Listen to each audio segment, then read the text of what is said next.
low sex drive, erectile dysfunction, vaginismus, or just panic attacks during sex, it makes sense that this area of our life is going to be impacted. When we are in kind of survival mode, the brain isn't in baby making mode because it thinks that the outside world is dangerous. So you don't have to just accept that this is how things have to be. We just need to help you to undo probably quite a few behaviours that have started to creep in since this became a thing.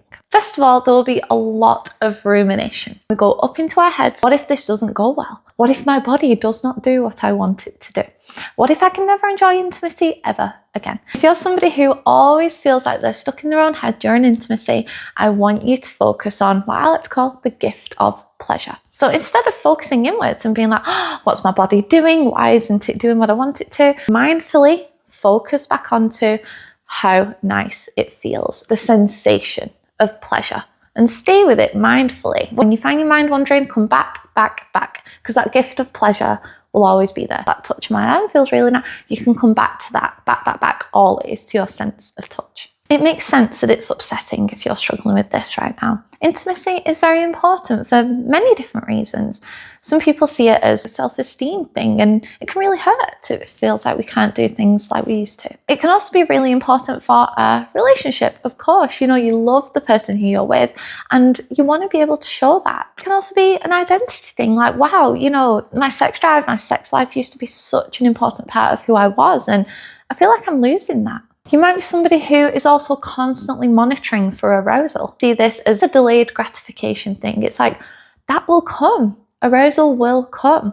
But you can't expect that to be there instantly. That will come later as a result of my mindfulness practice and keep coming back to that gift of pleasure. This doesn't have to be over within 5 minutes. Enjoy the process of it and slow down. The more you practice this and stop avoiding intimacy, you will start to build in confidence. Without forcing it, your desire will start to return. You'll think, hey, do you know what? I really enjoyed that last week. I would like to do that thing again. We're starting to create a new positive cycle where we look forward to intimacy again, and it's no longer something to be scared of. If you're somebody who struggles with perfectionism, the more pressure we put on it being perfect, the more we're scanning for imperfections. Again, not very sexy. You know what? Not every time I have sex has to be the best time ever. There's going to be the neighbour's dog barking or somebody's phone ringing. The better we can get at accepting imperfection, the better the intimacy is going to be. You're accepting and allowing space for things to not be quite right. This will not be you forever. And as soon as we stop trying to fix what's going on down there and instead work on fixing what's going on up here and making behavioural changes, you will see a huge difference.